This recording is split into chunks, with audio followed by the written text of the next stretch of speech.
Hai semuanya, thank you banget udah mampir di video saya. Kali ini saya mau kasih rekomendasi ke kalian semua, yaitu film-film yang sedihnya minta ampun. Bahkan kita mungkin gak mau ya nonton untuk kedua kalinya karena bener-bener sedih banget filmnya.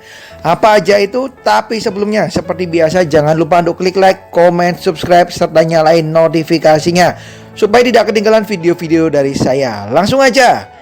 Yang pertama ada House of Sand and Frog tahun 2003. Ini film sedih-sedih minta ampun, dimana diceritakan mengenai seorang cewek bernama Katie yang mendapatkan warisan rumah di tepi laut oleh mendiang ayahnya.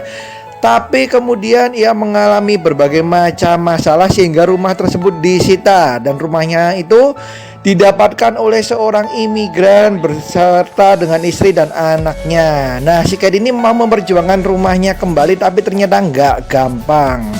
Next ada Requiem for a Dream tahun 2000. Diceritakan mengenai seorang ibu di mana ia memiliki suami yang sudah meninggal dan juga anak yang kecanduan obat-obatan. Nah, film ini menggambarkan banget bagaimana kecanduan obat-obatan itu bisa mengubur semua impian dan merenggut kebahagiaan orang, bahkan orang di sekitar kita. Nah, si ibu ini bermimpi untuk bisa ikut acara favoritnya. Nah, kemudian si anak ini benar-benar gak bisa lepas dari kecanduannya. Berikutnya ada Boys Don't Cry tahun 99. Film tragis ini menceritakan mengenai seorang wanita di mana ia ingin menjadi laki-laki. Bahkan ia berdandan kemudian melakukan berbagai macam hal supaya ia tampak benar-benar seperti laki-laki. Bahkan dia memiliki seorang kekasih wanita. Nah, film ini benar-benar tragis guys. Jadi kalian harus siapin hati ya, di mana kecintaannya pada wanita yang dipacarinya tersebut membuatnya terbunuh. Berikutnya ada Blue Valentine tahun 2010. Nah, ini film sebenarnya ceritanya sederhana ya guys, dimana sepasang suami istri yang sudah mulai kehilangan cinta mereka. Tapi bener-bener film ini akan membuat hati kita kena banget nih momen-momennya dan juga perasaan yang ditampilkan. Jadi ini film bolak-balik ya, dari masa lalu kemudian ke masa depan, masa lalu masa depan. Tapi kalian akan benar-benar menikmati nih guys. Dan harus siap mental karena kalian akan dipermainkan nih hatinya dari sedih ke senang, sedih lagi. Next ada Life is Beautiful tahun 97. Film asal Italia ini benar-benar penuh dengan pesan moral, tapi juga akan menyayat hati kita yang nonton. Jadi diceritakan nih ada seorang ayah di mana dia diceritakan dari sebelum menikah sampai dia menikah dan bagaimana dia berusaha untuk menyelamatkan keluarganya dari kamp konsentrasi Nazi. Bahkan dia harus menggunakan imajinasinya. Film ini meskipun sedih banget tapi juga disisipi komedi yang konyol. Berikutnya ini film adalah film animasi dari Jepang, tapi jangan salah, ini film gak ada lucu-lucunya, bahkan sedihnya minta ampun. Film ini menceritakan mengenai kakak adik di mana mereka hidup pada masa Perang Dunia II. Bahkan perang di sini benar-benar digambarkan serem banget dan kemanusiaan saat itu benar-benar digambarkan sangat ini ya guys, sangat menakutkan sekali nasibnya. Jadi kalian harus siapin hati kalau nonton film ini. Berikutnya ada Sophie Choice tahun 82. Film ini menggambarkan kisah hidup Sophie Sadiskowski, seorang imigran dari Polandia di mana ia memiliki kekasih yang cemburuan banget. Dan film ini adalah gambaran dari temannya yang bernama Stingo. Dan ternyata si pacar ini mempunyai masalah yang disembunyikan. Kenapa ia menjadi cemburuan? Nah, kemudian film ini diperani oleh Meryl Streep yang sangat keren banget aktingnya. Berikutnya ada Million Dollar Baby tahun 2004. Nah, ini film tentang olahraga tinju ya guys, tapi benar-benar menyayat hati. Film yang diperanin oleh Clint Eastwood ini menceritakan mengenai seorang petinju amatir di mana ia ingin dilatih oleh veteran petinju profesional yang diperanin oleh Clint Eastwood ini.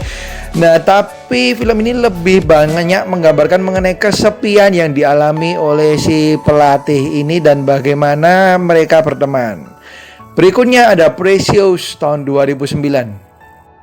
Film ini menceritakan mengenai seorang wanita yang baru berusia 16 tahun tapi dia sudah punya 2 anak. Nah, dia juga mempunyai mimpi-mimpi yang ingin ia wujudkan. Bahkan film ini mendapatkan 6 nominasi di penghargaan internasional. Nah, salah satu film yang mendapatkan review positif dari para kritikus. Jadi kalian harus nonton. Berikutnya ada The Boy in the Striped Pyjamas, semoga saya bacanya benar ya, tahun 2008. Film ini menceritakan mengenai persahabatan 2 anak yang berbeda nasib, di mana salah satunya adalah Bruno ini, ia baru aja pindah dan kemudian ia berteman dengan seorang anak yang ternyata seorang tahanan di kamp konsentrasi Auschwitz. Nah, film ini menceritakan bagaimana kedua anak ini bertemu dan kemudian bersahabat. Berikutnya ada film yang sedih banget juga, yaitu Hotel Rwanda tahun 2005 yang diilhami dari kisah nyata. Film ini diilhami dari kisah nyata di mana terjadi konflik antara Tutsi dan Hutu. Nah, kemudian si pemilik Hotel Rwanda ini menyelamatkan lebih dari 1.200 pengungsi, dan hal tersebutlah hal langka di mana ia benar-benar mempertaruhkan nyawanya dan keluarganya untuk membantu para pengungsi. Ini dia Hotel Rwanda. Next ada film karya Steven Spielberg yang keren banget nih, tapi juga menyayat hati, yaitu Schindler's List tahun 93. Meskipun film ini dibuat versi hitam putih, tapi tidak mengurangi kekerenan dari film ini. Diceritakan mengenai masa Perang Dunia II, di mana orang-orang Yahudi masih mendapatkan tekanan dari tentara Nazi. Nah, kemudian ada seorang pengusaha bernama Oskar Schindler yang tertarik untuk memperkerjakan orang-orang Yahudi, tapi ternyata dia punya motif lain. And the last one, apalagi kalau bukan Hachiko tahun 2009, di mana film ini benar-benar sedih banget. Diceritakan mengenai seorang profesor yang menemukan anjing, kemudian anjingnya tersebut setia banget nih nungguin profesor terus waktu ia pulang kerja. Tapi tak disangka si profesor meninggal dan si anjing ini tidak mengetahui, dan ia terus menunggu si profesor seumur hidupnya sampai anjing ini meninggal. Wah, didasarkan pada kisah nyata dan saya yakin kalian udah pada tahu nih film. Oke, itu dia guys, film-film yang menurut saya sedih banget dan menyayat hati banget. Bahkan kalau kita mau ngulang nonton pun rasanya ogah saking sedihnya. Nah, jadi kalau kalian berniat untuk menonton film ini, siapin hati, siapin mental. Oke? Sekian dari saya, thank you banget udah nonton. Maaf apabila ada kesalahan kata-kata atau kekurangan yang lain.